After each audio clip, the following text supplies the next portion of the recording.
कृष्ण की अमर ज्ञान की गाथा, अमर प्रेम श्री राधे कृष्ण की अमर ज्ञान की गाथा। अमर हुए हैं अतिशय पापी अमर लोक हो जाता, अमर हुए हैं अतिशय पापी अमर लोक हो जाता। बड़ा ज्ञान हो पावे मन आनंद समावे, बड़ा ज्ञान हो पावे मन आनंद समावे। श्रीमद् भागवत की कथा, श्रीमद् भागवत की कथा। धर्म संचय आत्म संचय, धर्म संचय आत्म संचय की गीता देवता। श्रीमद् भागवत की कथा, श्रीमद् भागवत की कथा, श्रीमद् भागवत की कथा, श्रीमद् भागवत की कथा।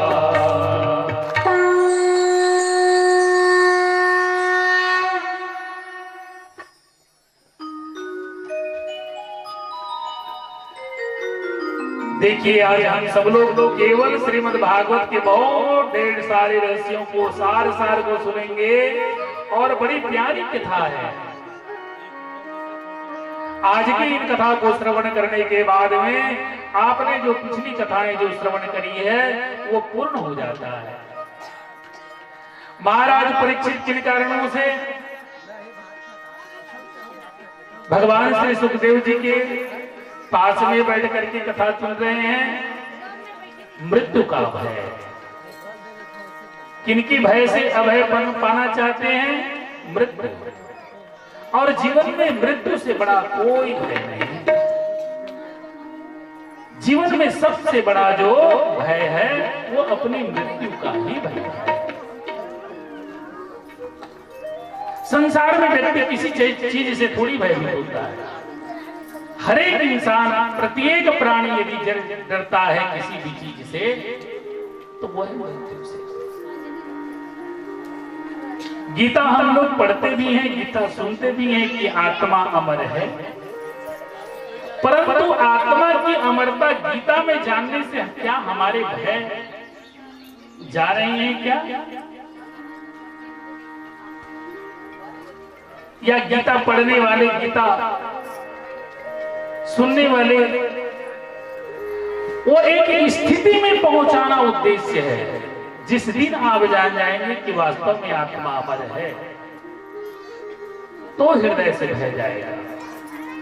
और इन्हीं सब लीलाओं में बताया गया है कि कल हम लोगों ने श्रवण करी थी कि किस प्रकार से भगवान श्री कृष्णचंद्र जी महाराज जी ने रुक्मणी के साथ विवाह किया। रुक्मणी जी भगवान श्री कृष्ण यद्यपि अष्ट उनके विवाह प्रत्यक्ष दिखाई पड़ते हैं,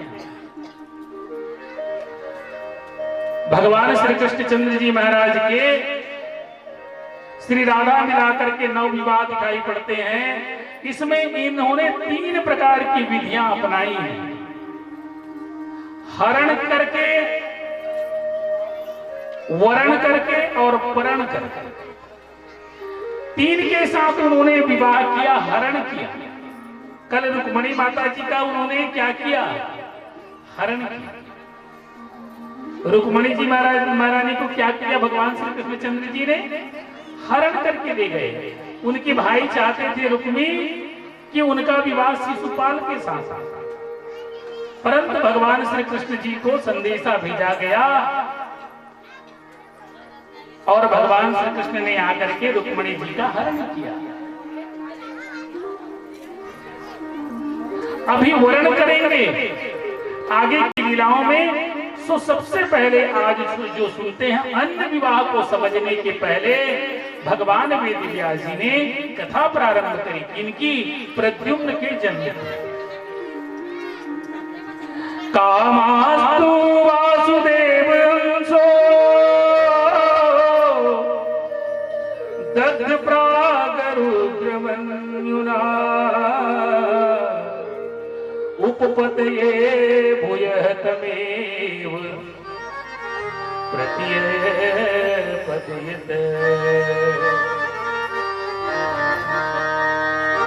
देखिए, माताएं जब विवाह हो जाती हैं तो माताओं में एक विशेष गुण होता है, वो सौभाग्यवती पति को पाकर तो बन जाती है, लेकिन पति को पाना ही मां के लिए पूर्ण नहीं होता। किसी भी स्त्री का विवाह हो जाए, इतने में ही वो अपने आप को पूर्ण नहीं मानती, तब तक जब तक उनके बीच में कोई संतान ना आ जाए। और माताएं वात्सल्यमयी हैं, और वो जितना पति के साथ संतुष्ट नहीं होती, उतना तो वो जाकर के अपने पुत्र को प्राप्त करके माताएं संतुष्ट हो जाती हैं। भगवान के जब विवाह हुए, उनके बाद माता रुक्मिणी जी के गर्भ से कामास्तु वासुदेव अंशो दग्ध प्राग रुद्र मन्युना,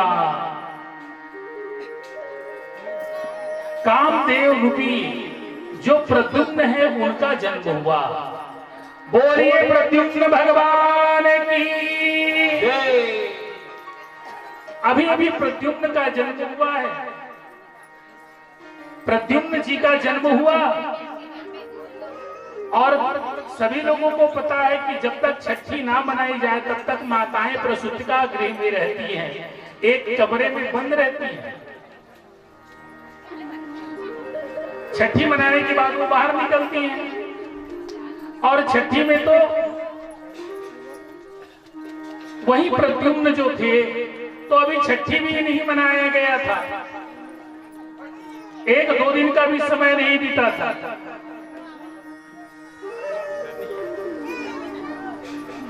समय नहीं बीता, और इसी बीच में क्या हुआ? नारदो कथेत सर्वं यस्य संकित चेतस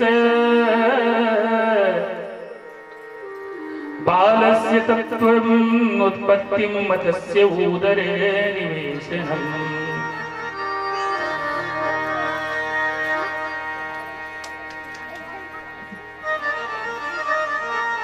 प्रद्युम्न को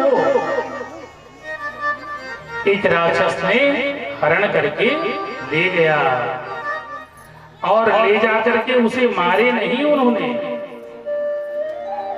और उसे उन्होंने कहां डाल दिया? समुद्र में डाल दिया। ये वस्तुतः प्रद्युम्न है कौन? तो बताया गया कि यह प्रद्युम्न कोई और नहीं है, ये देवताओं में एक श्रेष्ठ देवता भगवान ब्रह्मा जी के मानस पुत्रों में एक पुत्र है, कामदेव। कौन है ये? कामदेव। और कामदेव के पास 5 बाण हैं, मारणम, मोहनम, उच्चाटन। इस प्रकार से उनके पास 5 बाण हैं, जिन बाण उनकी 5 बाण ही उनकी महाशक्ति है। परंतु इस काम का प्रद्युम्न के रूप में जन्म क्यों हुआ, इनके बारे में बड़ी सुंदर बात आई है। आप लोगों ने रामचरितमानस की कथा भी श्रवण करी होगी कि जब भगवान शंकर जी समाधि में थे और माता पार्वती जी के साथ जब विवाह होना था, उस समय भगवान शंकर समाधि में रहे, और उस समय तारकासुर के आतंक से समस्त देवता बड़े त्रसित हो रहे थे। तारकासुर को मारने वाला इस पृथ्वी भूमंडल पर कोई नहीं था, क्योंकि तारकासुर ने भगवान ब्रह्मा जी से तपस्या करके वरदान मांग ली कि मेरी मृत्यु केवल और केवल भगवान शंकर के ही अंश से हो, शिव के ही अंश से हो। और भगवान जब शिव समाधि लगाते हैं तो पता नहीं कि उनकी समाधि कब खुलेगी। और इधर माता पार्वती भगवान शंकर को पति रूप में पाने के लिए तपस्या भी कर रही है। बड़ी संकट है। देवता तारकासुर के आतंक से त्रसित हैं, और इधर भगवान शिव है कि समाधि में है। तब जाकर के देवराज इंद्र ने कामदेव को कहा कि आप हैं देवताओं के हित के लिए, हमारी हित साधना के लिए आप जाकर के भगवान शंकर की समाधि का खंडन करें।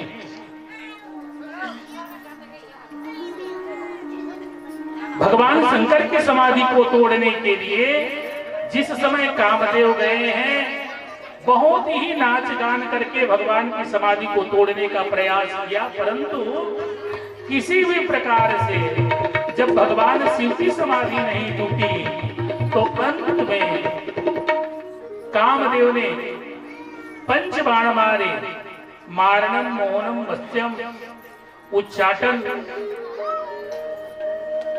इत्यादि पंच बाण जब भगवान शंकर के जब हृदय में मारे तो उनके भगवान शंकर के हृदय में जो राम में रम रहा था उसमें काम की छाया नजर आने लगी, और भगवान शंकर के जब तीसरा नेत्र जब खुले तो वही जो काम है भगवान की दृष्टि पड़ते ही जलकर क्या हो गया, ब्रह्मा जी की मानस पुत्री रति देवी रोते हुए आई और भगवान शिव से आंचल फैलाकर कहने लगी कि देवाधिदेव आप तो जगत पिता था, और यह जो कामदेव है वो मेरे पति हैं, और आपकी नेत्र की अग्नि से वो भस्म हो गए हैं, इससे तो मुझे विधवा ही जीवन जीना पड़ेगा। मैं आपसे क्षमा याचना मांगती हूँ कि मेरे पति ने आपका बड़ा ही अपराध किया है, परंतु यह अपराध अपनी कल्याण के लिए नहीं, अपितु उन्होंने जन कल्याण की भावना से आपकी तपस्या को भंग करी है। अतः हे प्रभु आप ऐसी कृपा करें कि मैं पुनः पतिवान हो जाऊं। भगवान शंकर ने तब कहा, जब जदुवंश कृष्ण अवतारा हो यही हर महाबलिहारा, जब जदुवंश कृष्ण अवतारा हो यही हर महाबलिहारा, कृष्ण तनय हो यही पति तोरा, वचन अन्यथा कोई न मोरा, कृष्ण तनय हो यही पति तोरा, वचन अन्यथा हो यही न मोरा।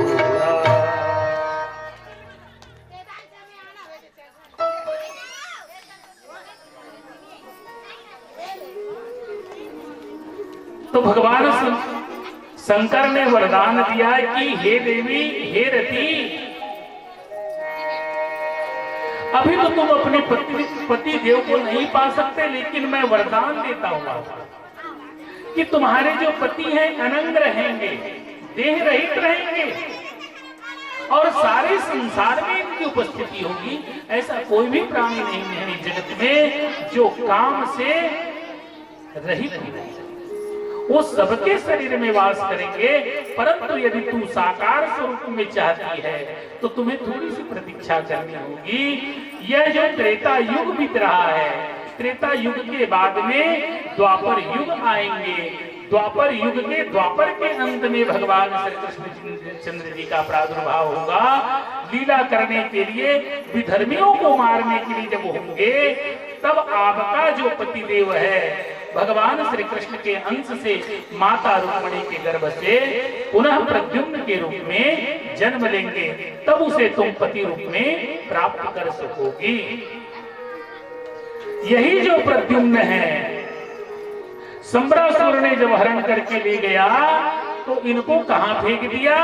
सागर में फेंक दिया। सागर में फेंके तो वहां बहुत से मछुआरे सागर के जलों में क्या पकड़ते थे? मत्स्य आके किया करते थे। जब मछलियां पकड़ते थे तो केवट के जाल में केवल मछलियां ही नहीं आती, और भी बहुत सी चीज आ जाया करते हैं समय समय पर, और खासतौर पर यदि बात समुद्र की हो तो बहुत सी जीव जंतु आ जाते हैं। तो वैसा उन्होंने एक बहुत बड़ी मछली पकड़ ली, मछली पकड़ करके, इतनी बड़ी मछली, उस मछली को उन लोगों ने, केवटों ने सोचा कि इतनी बड़ी मछली को बाजार में तो कोई खरीद ही नहीं सकता, और सम्रासुर हमारे राजा भी है, तो क्यों ना सम्रासुर को जाकर के इस मछली को क्या कर दिया जाए, भेंट किया जाए। इस तरह से हम अपनी राजा को प्रसन्न कर लेंगे। और उन सभी केवटों ने मिलकर के सम्रासुर को ले जा करके वह मछली भेंट करती है। उस मछली को ले जा करके उनकी रसोई में भोजन बनाने वाली मायावती नाम की एक स्त्री थी, उनको सौंप दिया।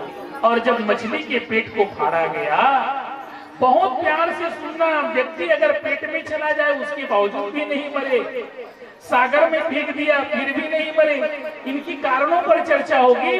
पहली बात तो आप कथा तो पहले ऊपर से सुने, फिर इनके अंदर से इनका विश्लेषण किया जाएगा। उस मछली के पेट में बच्चा चला गया, मछली को फाड़ा गया, और फाड़ने से वही भगवान श्री कृष्ण चंद्र जी का अंश ज्यों का त्यों उसे खेलता हुआ मिला। वह मायावती प्रसन्न हो गई। उनके सेवकों ने ले जाकर के पुनः सम्रासुर को भेंट किया कि महाराज ये मछली बड़ी काम की निकली। बोले क्या? अरे उनके पेट से तो बच्चे ने जन्म लिया। जब हमने उस मछली को फाड़ा तो ये बच्चा मिला है जो अत्यंत ही सुंदर है, दिव्य है। सम्रासुर ने देखो, सम्रासुर अभी अभी उसी बच्चे को चुरा करके लेके आए थे, और उसी चुराए हुए बच्चे को जब उनके सामने लेके गया तो उसे पहचान नहीं पाया कि ये वही बच्चा है जिनको मैंने सागर में फेंका था। और वही बच्चा फिर से गोदी में आया तो पहचान नहीं पाया। वे कहने लगे कि इस बच्चे से मेरा क्या लेना देना, यदि कोई इस बच्चे को अपने पास रखना चाहे तो रख सकते हैं। ऐसे जब कहा तो वह जो मायावती थी अपनी आंचल फैला दी, क्योंकि नारद जी ने जो बताया था कि प्रद्युम्न का जन्म कहां से कहां होगा और कहां आएंगे, सो मायावती ने उस बालक को अपनी पतिदेव समझ करके अपने पास रखा। और वह जब बालक धीरे धीरे बड़ा होने लगा, 7-8 वर्ष का जब हुआ, तो प्रद्युम्न को तो पता ही नहीं था कि वो है कौन, परंतु मायावती देवी को पता थी कि ये मेरे कौन है, ये मेरे पतिदेव हैं। ये मेरे कौन है? पतिदेव। तो देखो, दृष्टि तो वही है, आंखें हमारी वही है, परंतु ये आंखें पुत्र को अलग दृष्टि से देखती है और पति को अलग दृष्टि से देखती है। एक दिन प्रद्युम्न ने कहा, तू मेरी माता होकर के बड़ी दुष्टा है, तो बड़ी दुष्ट बुद्धि की लगती है मुझे। बोले क्यों? क्योंकि जब कभी भी मैं तुम्हें अपनी आंखों में देखता हूं, मैं तो तुम्हें माता समझ करके देखता हूं, और तू है कि तेरे देखने के ये जो तरीके हैं मुझे बिल्कुल पसंद नहीं है। बोले क्यों? क्योंकि तुम मुझे मेरी माँ की तरह देखती ही नहीं हो, जबकि पालने वाली माँ भी होती है। हमेशा जन्म देने वाली माँ से बड़ी माँ वो है जो स्तनपान कराए, धाया का जो काम करती है वो भी माँ ही है। भगवान श्री कृष्ण तो देवकी के गर्भ से प्रकट हुए, परंतु उनका लालन पालन किसने किया? माँ यशोदा मैया ने किया। और जगत भगवान श्री कृष्ण चंद्र जी महाराज जी को किनके नाम से जानते हैं? यशोदा मैया के साथ भगवान कृष्ण का नाम जुड़ा है कि देवकी के नाम के साथ जुड़ा हुआ है? आप लोग निर्णय कर लीजिए। सब लोग कहते हैं यशोदा नंदन, क्या कहते हैं बिहारी जी को? यशोदा नंदन। और बहुत सोच समझ के जब कहना पड़ जाए तब हम कहते हैं कि देवकी का पुत्र है। हम देवकी और वसुदेव जी का जब उपयोग करते हैं तो हमेशा बुद्धि से सोचने के बाद ही हम कह पाते हैं, लेकिन जो सहज, जो सरल रूप से जो नाम निकलता है, कृष्णचंद्र जी किसके पुत्र हैं? तो कोई भी सहज भाव में कहेंगे कि यशोदा जी के पुत्र हैं। नंद के लाला है। हम लोग भी भजनों में गाते हैं कि नंद घर आनंद भय जय कन्हैया।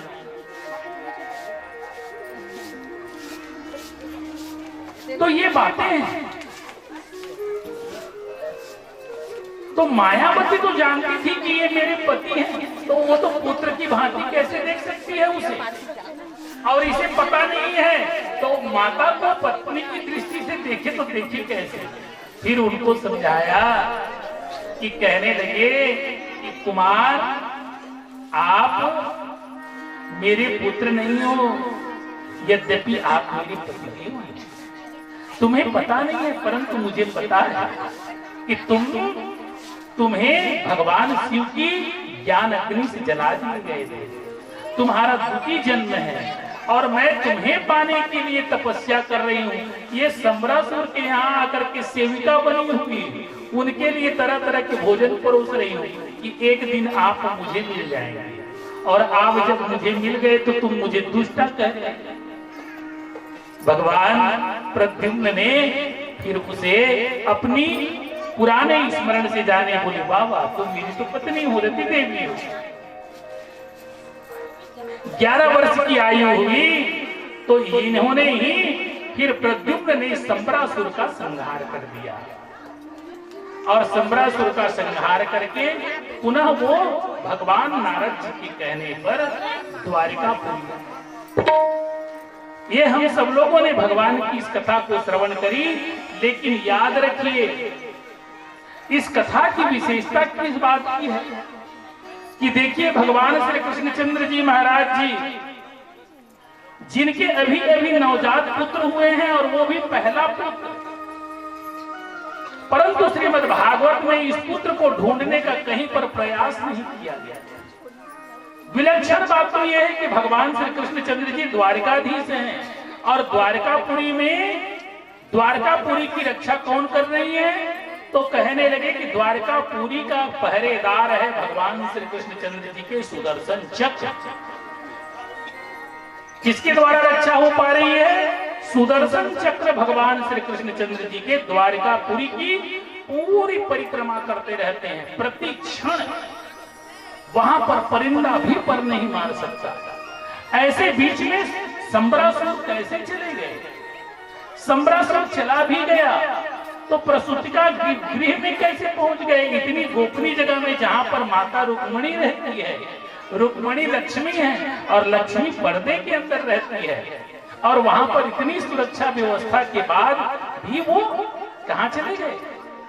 सम्रासुर राक्षस होकर के उनके कक्ष में तक पहुंच गए, और कक्ष में जाकर के उस नवजात शिशु को जो आज ही जन्म लिया था उनको ले गया, और द्वारका में इनकी कोई खबर नहीं। ना तो माता रुक्मणी रो रही है कि मेरा पुत्र कहाँ गया, वरना बताइए माताओं में इतना प्रेम होता है वात्सल्य में। हमारी माताएं ऐसी भावुक होती हैं कि यदि इनके पेट में 1 महीने का भी छांव पड़ जाए और किन्हीं कारणों से यदि वो खिसक जाए तो उसी को ही याद कर करके आंसू बहा बहा करके रोती हैं। जिनका उन्होंने स्वरूप तक नहीं देखा है, जिनका केवल अनुमान भी हुआ है मात्र, ऐसे पुत्र भी यदि कहीं खो जाए तो भी माताएं आंसू बहाती है। वो माता रो नहीं रही है। और भगवान श्री कृष्णचंद्र जी महाराज बताइए, जब संदीप्ति मुनि के आश्रम में शिक्षा ग्रहण करने के लिए गए, शिक्षा पूर्ण हुई तो उनकी गुरु माता ने कहा कि हे कृष्ण, तुम्हें कहते हैं कि लोग भगवान हैं, तो पुत्र एक काम करो, मैं गुरु दीक्षा के रूप में तुमसे क्या चाहती हूँ, तो मेरे मरे हुए पुत्र को तू ला करके दे। और भगवान श्री कृष्ण है कि उनके मरे हुए पुत्र को लाने के लिए समुद्र में प्रवेश कर गया। समुद्र में प्रवेश करके पांचजन्य नामक शंख को जो दैत्य को मारे, उसके बाद वहां नहीं मिले तो वो यमलोक चले गए, और यमलोक में यम को जीत करके उन्होंने उनके पुत्र को ला करके छुड़ाया। वो दूसरे के पुत्र के लिए यमलोक जा सकता है और अपने पुत्र के लिए धरती पर भी कुछ खबर नहीं हो रही। बड़ी विचित्र बात है।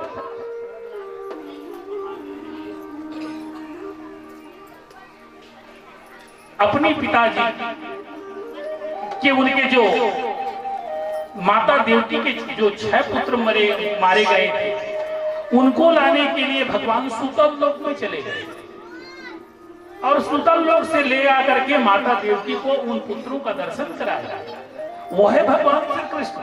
वो अपने पुत्र को कहीं ढूंढ नहीं रहे हैं। तो ये बात विचित्र है कि नहीं है? सबकी खोज खबर करे और अपने पुत्र का कोई ठिकाना नहीं।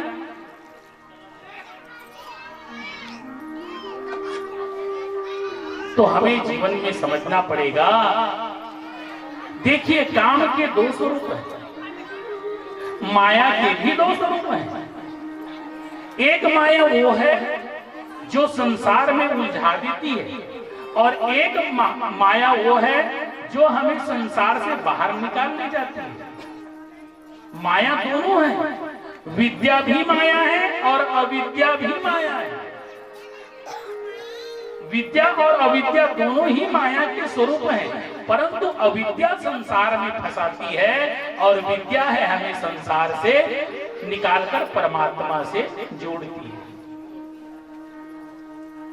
कई लोग कहते हैं कि हमारे घर में पैसा आता है महाराज, लक्ष्मी आती है, परंतु घर में शांति नहीं है।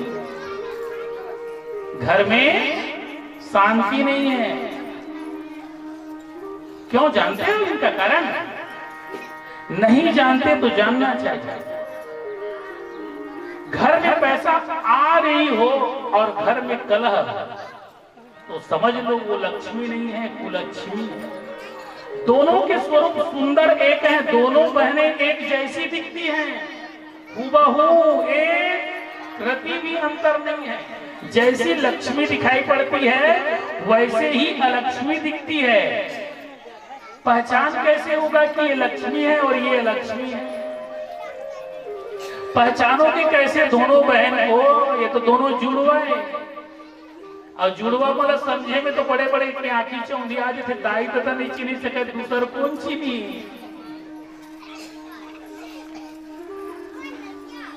कई बार जुड़वा लेकर दाई तथा नहीं चिन्ह सके, ओकरे से चिन्हे पर आने आने कपड़ा गलत पहना देते कते।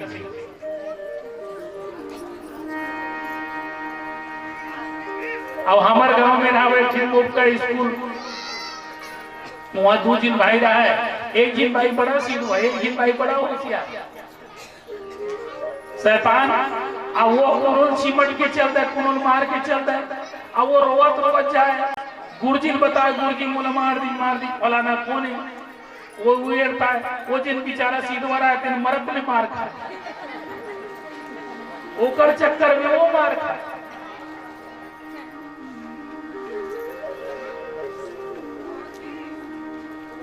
तो समझ लो, लक्ष्मी और अलक्ष्मी दोनों का स्वरूप एक ही है। यदि आपके घर में पैसे आने के बाद पैसा रुक नहीं रहा है, बहुत जिन के थे कालीचे वो दिन पहुंचे नहीं से महाराज पैसा कमाता रुका नहीं, कहां रुकी? इनका स्वभाव देखिए ना। लक्ष्मी अगर आई है तो आपके घर में सबके मन में संतोष पैदा करेगा। वो 100 रुपया लेकर के आए, 50 रुपया लेकर के आए, चाहे 1 लाख रुपया आए, सबके मन में संतोष होने लगे तो समझ लो कि लक्ष्मी देवी आई है। घर में कौन आई है? लक्ष्मी देवी। और जैसे वो आइस तहाले घर में एक झिल मोल दे तो अब बड़ दिन हो गए, न खाए नहीं न पिए नहीं, कि मांगे शुरू करी तो जान ले है लक्ष्मी नो ये आए थे ना, ये आए थे ना अलक्ष्मी। लक्ष्मी तो इकर घर आए जिन सत्कर्म में पैसा लगा था। महाराज जी मनिए बजाओ ताली।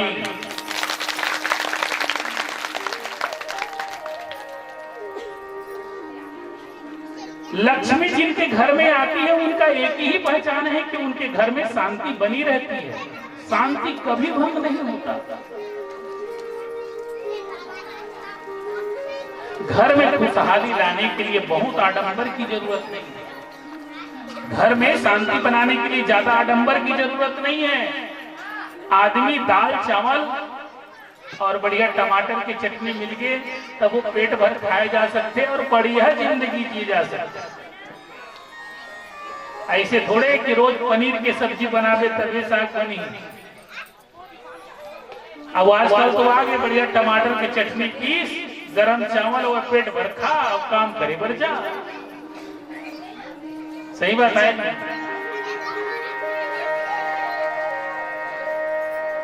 परंतु याद रखें इनका एक ही स्वरूप है। जब उनके आने के बाद में घर में किचकिच होने लगा, कोई बीमार पड़ने लगा, कोई और कुछ होने लगा, तो समझो लक्ष्मी आएगी तो घर में शांति लेकर के आएगी, और यदि अलक्ष्मी आएगी तो घर में कलह लेके आएगी। और यदि वो कलह लेकर के आ रही है तो उनको भी शांति करने के उपाय हैं, उनको शांत किया जा सकता है। शास्त्रों में सबकी विधि बताई गई है। तो जैसे लक्ष्मी देवी को तो वर्षा जल से भूमि शुद्ध हो, स्नान करे से तन।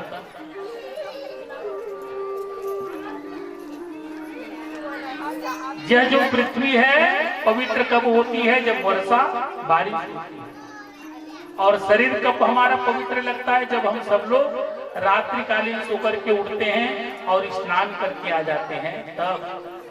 इसीलिए कहा गया है कि अगर धन में किसी भी प्रकार का कोई दोष हो तो उनको उनका दशांश दान करके उनको पवित्र बनाया जा सकता है। और आजकल तो 2 नंबर में ज्यादा पैसा थे, 1 नंबर में तो कोनो कहीं बनबे नहीं करे, और जब का जीव बना तब का 2 नंबर में बना थे। और ऐसी बात नहीं है कि 1 नंबर वाले लोगों को परमात्मा आगे नहीं बढ़ाते, ऐसा नहीं है। 2 नंबर वालों से भी 1 नंबर वाले एक ही नंबर रहते हैं। लेकिन जिनके यहाँ अगर 2 नंबर का चीज आ रहा हो तो उनको 100 में से 10 रुपए निश्चित तौर पे नियम बना करके दान करना, दूसरे की सहायता करना, कहीं और किसी को दे देना, जो बच्चे नहीं पढ़ पा रहे हैं उन बच्चों को पढ़ा देना, जो भूखे हैं उन्हें भोजन करा देना, जो प्यासे हैं पानी पिला देना। 100 में से 10 रुपए आप देना प्रारंभ करो, बेईमानी से कमाई हुई संपत्ति भी आपकी लक्ष्मी में परिवर्तित हो जाएगी। बोलिए श्री बांके बिहारी लाल की। और जिन वो काम नहीं करे ना तब फिर लक्ष्मी वो जिन राही बैठे थे कुलक्ष्मी राही देना, फिर धूम में फिर घर को नाश करती।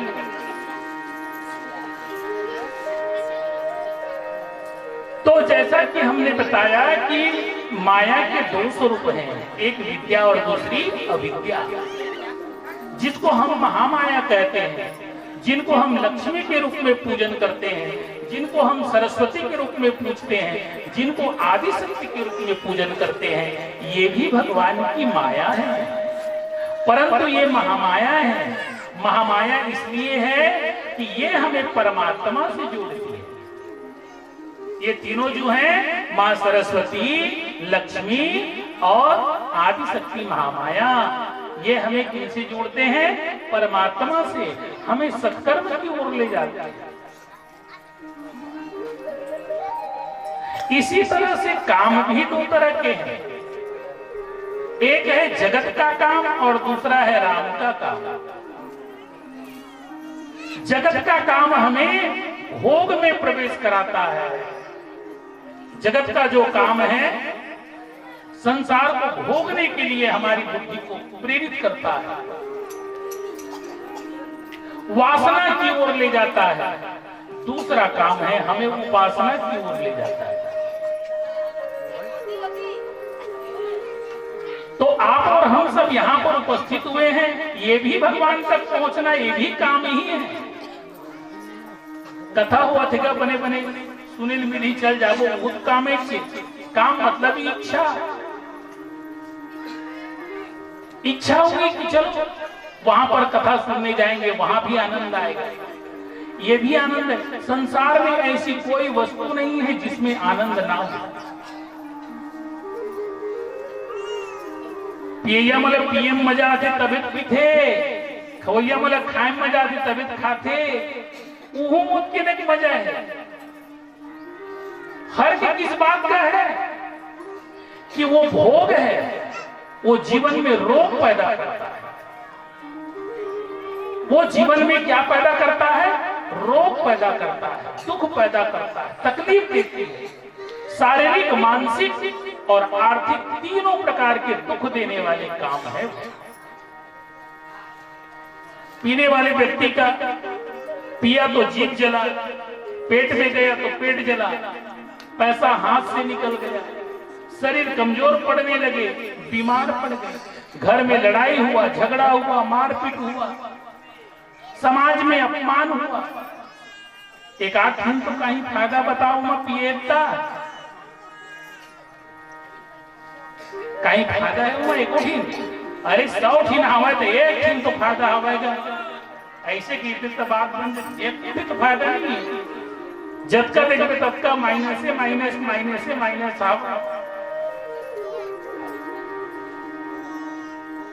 तो जो वो जो काम है हमें संसार में उलझा देता है, भोग की ओर ले जाता है, वासना की ओर प्रेरित करता है।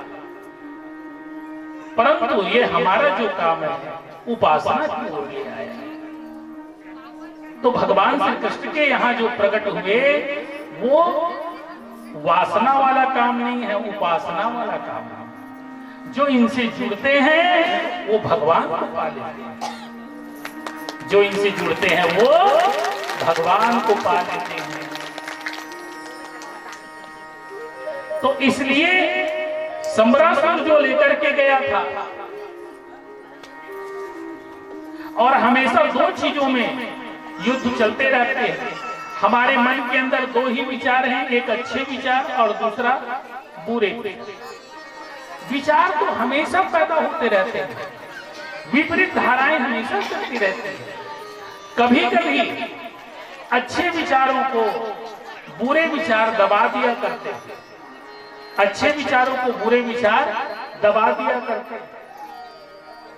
जब रावण मारा गया और मृत्यु शैया पर लेटे हुए थे तो भगवान राम ने कहा कि लक्ष्मण, ये रावण वेदपाठी ब्राह्मण है, यद्यपि इन्होंने बहुत बड़ा दुष्कर्म किया, लेकिन एक कल्प तक राज करने का इनका अनुभव भी तो है। इन्होंने बड़ी चतुराई से राज्य करी है, इसलिए जाकर के इनसे कुछ बातें पूछो, क्योंकि जो राज किया है राजा को, राजा के गुण तो जानते ही होंगे, और साथ ही जाकर के इनसे कुछ इनकी और मन की बातें। तो रावण ने कहा, मेरी दो इच्छाएं अधूरी रह गई, दो इच्छाएं अधूरी रह गई। वो कौन सा? बोले सोने में सुगंध डालना, सोने में सुगंध डालना, और दूसरा धरती से लेकर के स्वर्ग तक सीढ़ियां बनाना। तो लक्ष्मण महाराज जी कहने लगे कि आप तो तीनों लोक में सबसे ज्यादा संपत्ति वाले व्यक्ति थे, सारी दुनिया की संपत्ति आपके पास रही है, तो आपको तो बना लेना चाहिए, और आप रसायन विज्ञान के भी जानकार हैं, इसलिए सोने में भी सुगंधी डालना आपके लिए कोई बड़ा काम नहीं था, आपने ये काम क्यों नहीं किया? तो उन्होंने कहा कि यही तो बात है, मैंने हमेशा बुरे काम को पहले किया और अच्छे काम को छोड़ता था। हम लोग भी जीवन के अपनी धारा को बदल दें तो राधा नाम लेना सार्थक हो जाएगा। आपके अंदर यदि बुरे विचार आते हैं तो बुरे विचार को कहे रुक थोड़ा सा, 5 मिनट बढ़ते हैं, रुक जा 5 मिनट, बोला अच्छा काम करना, कहा 5 मिनट के बाद मैं कहीं तो इसलिए करूं, ऐसे बस खेल शुरू कर दो, कहा जब का बुराई हवा दिन हमेशा हमेशा के लिए धीरे धीरे खत्म हो जाएगी। जिन भी मन में विचार आवे कि कोई चल कर करके अभी सेनी बने लस लस ले फरे, अब वो मन तो सबक काम लगे, एक सुप फरे है एक पावल लेगी जो तो का जानी ऐसे के मन में विचार आवे ना तो तुरंत अपन मन लगे ले रुक जा 5 मिनट बाद तो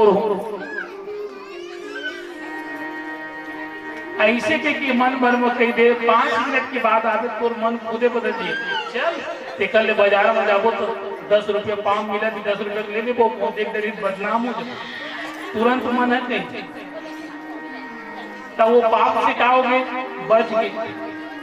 तो जब जब भी मन में कोई गलत ख्याल आए तो बोला बोल कि 5 मिनट बात करूं केवल 5 मिनट बात करूं आज के बार बोल दे ता सबको बात अपन चाहिए अपने अपन बात बन जाए जीवन पलट जाए जीवन है पलट जाए कोनो प्रिय संगी आगे चल पी जाबो 5 मिनट रुक कहाँ जाबो आज के बाद में नियम बनाना है क्या बोलना है कोई भी गलत ख्याल आई था बोलना है भाई रुक जा करबो वो चीज है लेकिन 5 मिनट बात कर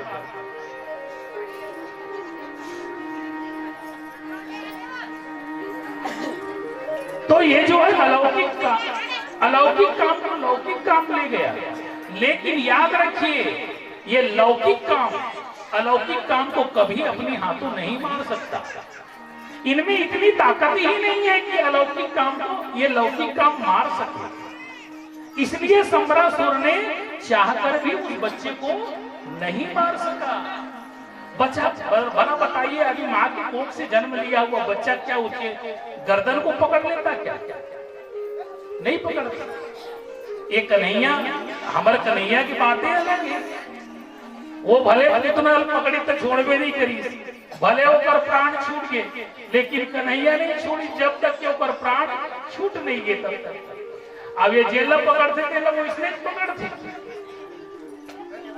ये जिसको भी पकड़े हैं कभी छोड़े नहीं है एक से टेढ़ा गलो और टेढ़ा चीजा ये हृदय में जब समाता है तो ये टेढ़े हैं राम जी सीधा है घूस भी जथे सीधा सीधा और निकल भी जथे सीधा सीधा लेकिन ये एक बार जेरेला प्रेम कर ली जे नहीं ये प्रेम कर ली वो दुनिया वाले छोड़ दी लेकिन कृष्ण नहीं छोड़ सके बोलिए श्री बांके बिहारी लाल की ये ना नहीं छोड़ सके सब छूट गई फिर ये नहीं छूट इस तरह से भगवान को पता है भगवान ज्ञान का स्वरूप है कृष्ण भगवान कृष्ण कौन है ज्ञान है ज्ञान को ना तो लौकिक काम से मतलब ना तो अलौकिक काम से मतलब क्योंकि वो पूर्ण है परमात्मा है उसे किसी भी प्रकार की कोई चाह नहीं रुक्मणी देवी कौन है रुक्मणी देवी उनकी शक्ति है आदि शक्ति है और वो किन पर निहित है वो कृष्ण की इच्छाओं पर निहित है इसलिए प्रेम करने आए हैं यही प्रेम करने से ही प्रकट होगा अलौकिक काम यह की कथा सुनने में तभी तो वृंदावन जाए मन करी ये कथा सुनिए मन अक्सर में देखे हो जहाँ भगवान की कथा समाप्त हफ्ता भर के अंदर में फोन करते गुरुजी बोले हाँ मतलब वृंदावन जाए बार सोच करे हैं वो रिजर्वेशन हो गए तहु जावे पता ऐसे फोन आया धर लेते काबर यहाँ प्रेम हो तो पर अलौकिक काम जागृत हो गए और अलौकिक काम कहाँ तक लेके जाते हैं बिहारी तक लेके चल देते ये असर है तो कौन लेकर के आई उनको रति देवी लेकर के आई सूचना के माध्यम से पता चला तो नारद जी के माध्यम से नारद जी कौन है संत हैं संत ने ही रुक्मणी जी को जाकर के संदेशा दिया कि देवी जो पुत्र आपके खो गए थे वही क्या हो रहे हैं वापस आ रहे हैं और उनका भव्य स्वागत हुआ और लोगों ने देखा जब 11 वर्ष की आयु के बाद में जब सम्रासुर को मार करके जब लौटे तो भगवान श्री कृष्ण और उस प्रद्युम्न में कोई अंतर नहीं दिखाई पड़ता था दोनों एक ही जैसे दिखाई पड़ते थे बोलिए कृष्णचंद्र महाराज की आसीत सत्रजित सूर्यो भक्तस्य परमं सखा प्रतितस्मै मणि प्रदात सूर्य तुष्ट श्रान्तकम्।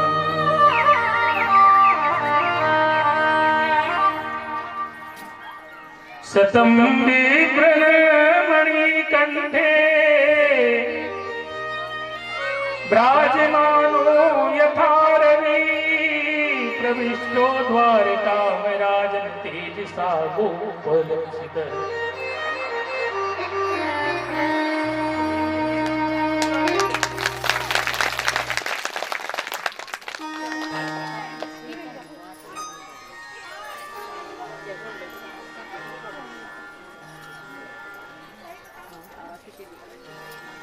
देखिए ये दूसरा जो लीला चरित्र आप सुनने जा रहे हैं, श्रवण करने बड़ा ही आनंदमय लीला है भगवान की। यद्यपि भगवान श्रीकृष्ण जी महाराज जी की लीलाओं को 18,000 श्लोकों में गाई गई है।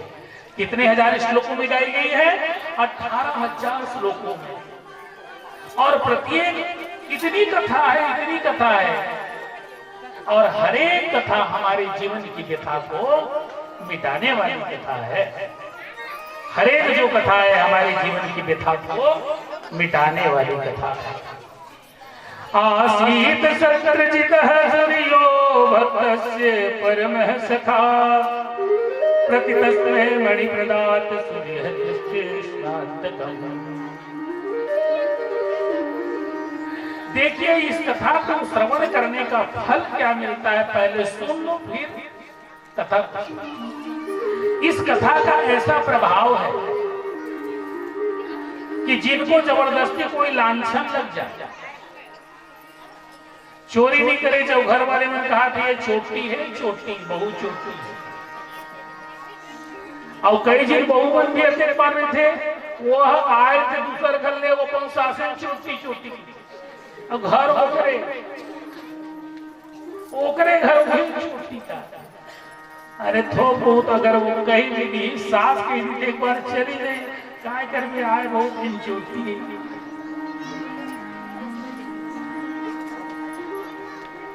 तो कई बार ऐसे दोष भी लग जाते हैं समाज के अंदर जो व्यक्ति को पीड़ा पहुंचाते हैं। इस कथा को श्रवण करने के बाद वो दोष मिट जाता है। ऐसा अपयश क्यों लगता है? तो हमारे मनीषी संतों ने बड़े विचार के बारे में बताया कि हम सब लोग प्रत्येक वर्ष क्या करते हैं,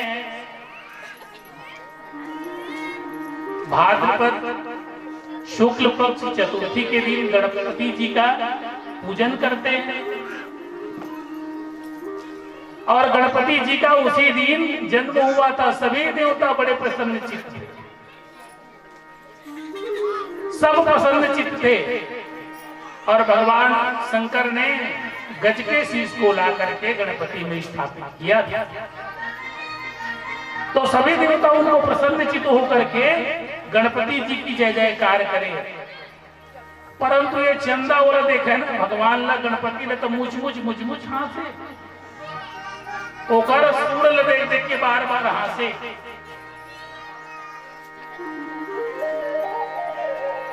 तो भगवान गणपति को लेकर लगा कि मेरी जो सूर है उसे देख करके बार हंसता है, तो इसलिए चंद्रमा को दे श्राप, चंद्रदेव को कलाहीन तत्काल करे। कहने लगे कि अरे चंद्रदेव, तुम्हें अपनी सुंदरता पर बड़ा अहंकार है, लेकिन तुम्हें पता है, जाओ मैं तुझे श्राप देता हूं कि तुम कलाहीन हो जाओ। इसलिए आप लोगों ने देखा होगा कि ये 15 दिन तो ये चंद्रमा धीरे धीरे करके बाढ़ते और जिसने पूरा हो धीरे धीरे घट जाए। ये बाढ़ते घरो तो घटते घरो। इनके कारण हुआ, गणपति जी के श्राप के कारण, कलाहीन। तो उस दिन के चंद्रमा को, चौथ के चांद को हमेशा तज देना चाहिए। चौथ के चांद को नहीं दर्शन करना चाहिए। कौन से दिन के चंदला? भादो मास शुक्ल पक्ष चतुर्थी, जिन दिन गणपति जी बैठा तेरे दिन के चंदल और वहां दिन के चंदा भले मत दिखे, लेकिन वो दिन के चंदा पता नहीं का जेकर भाग्य में अगर कहूँ ग्रह नक्षत्र सही नहीं चलत रहा है तेन कोनो दिन ऊपर नहीं देखा। आज तुझे का कि देख पड़ते, अरे वो दूज नो है आज 4 है, वो 4 परितान है फिर कलंक लगी। ऐसे ही भगवान श्री कृष्ण चंद्र जी महाराज जी के भी जीवन में एक बड़ी प्यारी सी कथा है। आसीत सत्रजित सूर्यो भक्तस्य परमं सखा प्रतितस्मै मणि प्रदाते सूर्य तुष्टि स्नान्तकम्। सत्रजित नाम का एक यादव, सत्रजित नाम का वह यादव भगवान श्री कृष्ण से बड़ी उनकी अच्छी मित्रता था। और सत्रजित भगवान द्वारकाधीश के ही नगर में रहने वाले एक श्रेष्ठ योगी, परंतु ये उपासना किनकी करते थे? भगवान सूर्यदेव। किनकी उपासना करते थे वे? सूर्यदेव। और भगवान सूर्य जो है जगत पिता है। क्या है? जगत पिता। हम सबकी आत्मा है सूर्य, हम सबकी क्या है? आत्मा है। और जिनके घरों में देखिए जीवन में परिवार में कलह क्यों होती है? देखिए मैं बताना चाहता हूं आपको, बहुत ध्यानपूर्वक सुनोगे तो बात समझ में आएगी। जीवन में दुख का कारण जानते हो? घर में दुखी क्यों हो रहे हैं? 3 कारणों से व्यक्ति जीवन में दुख पाता है। एक वो कारण है कि जिस समय मां के गर्भ से जन्म लिए तो यदि जन्म का नक्षत्र यदि गलत है, वह जीवात्मा जीवन में पीड़ा पाता है। किनके कारण? वो जन्म नक्षत्रों के कारण। दूसरा किन कारणों से पाते हैं कि यह जीवन जो चल रही है तो 9 ग्रह का प्रभाव प्रत्येक व्यक्ति पर कभी न कभी, राहु केतु शनिश्चर, इनका उस ग्रह के प्रभाव में जीवात्मा को आना ही पड़ता है। तब जीवन में कष्ट का प्रारंभ होता है। और तीसरा जो मुख्य कारण है, परिवार में झगड़ा, लंबे समय तक बीमार रहना। याद रखना, इन्हीं के घर में यदि व्यक्ति एक के बाद यदि एक बीमार पड़ते हो और घर वाले हमेशा ही जब का पैसा कमाओ बोला डॉक्टर ले दे के आओ, ऐसे यदि हुआ थे तो मान के चला जाना, ज्यादा कौन पूछे जरूरत नहीं है। भात बासी खाता जो बार बार कहा निकलते, केस निकलते। जैसे भात ही घर वाले वाला कहे रोज केस आते, तो वो कहते मैं तो एकदम आज बाले नहीं करे हूं। ये कहां केस आते? खाना खाते समय यदि आपके बाहर भोजन में यदि केस आ रहा है, कितनी बातें हो गई। यदि लंबे समय से घर में कोई न कोई बीमार पड़े रहता है, बिस्तर खाली नहीं रहता, पहला कारण। दूसरा कारण, यदि भोजन करते समय आपके भोजन में केस आ रहे हैं, 2 कारण। तीसरा कारण, व्यक्ति जबरदस्ती अपन नाखून बाढ़े नहीं है और दांत में नाखून दिन और रात काटा। समझ गए? कति जिन देखते तो नाखून लोग काटा देते।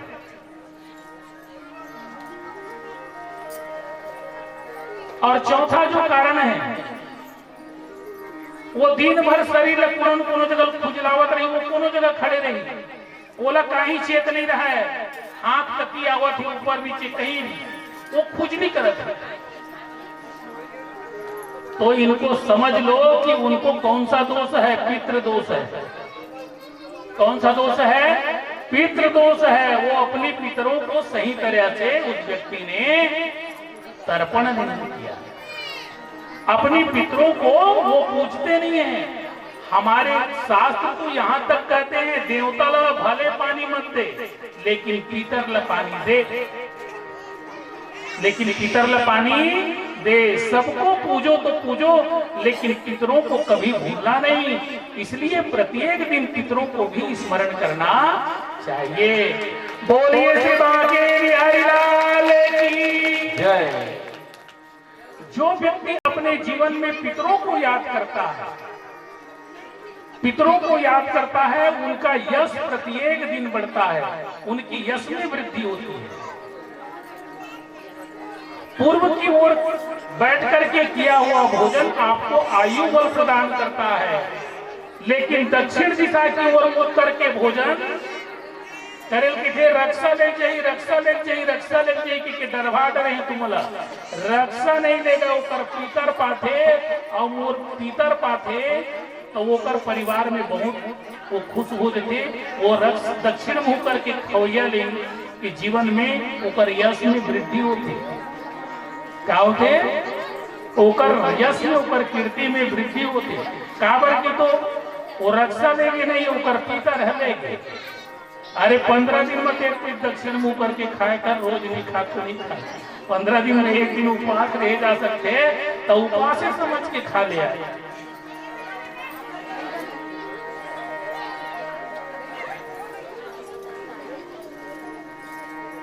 तो बात समझ में आ रही है? तो अपने जीवन में परिवर्तन लाना चाहते हो तो इन चीजों को अपनाओ। और ये जो भगवान, जो सूर्य, जो देवता है, हम सबके प्राण हैं, हम सभी लोगों का पितर है। वो कौन है? वो हम सब लोगों के पितर हैं। इसीलिए कहा जाता है कि जिनको ज्ञान की प्राप्ति करना हो, उस व्यक्ति को 1000 कर्म छोड़ करके भगवान सूर्य को अर्घ देना चाहिए।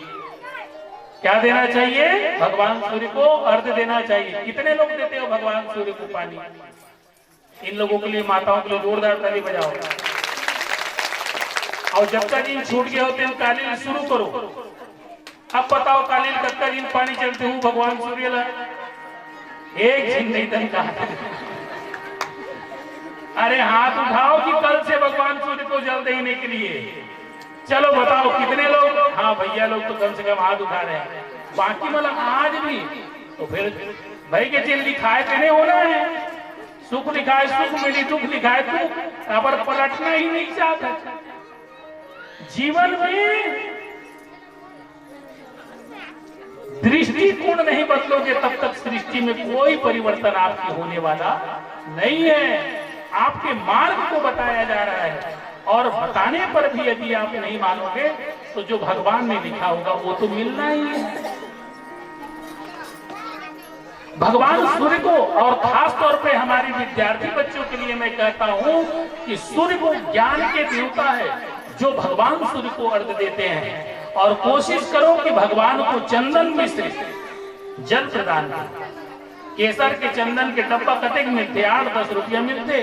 बोला ले ले, 1 साल में नहीं सिरावड़े तू हर बंदरी हो। तुम लोग कौन से मार माथम लगाना है, वही जल में डालना है, आकर भर देना है।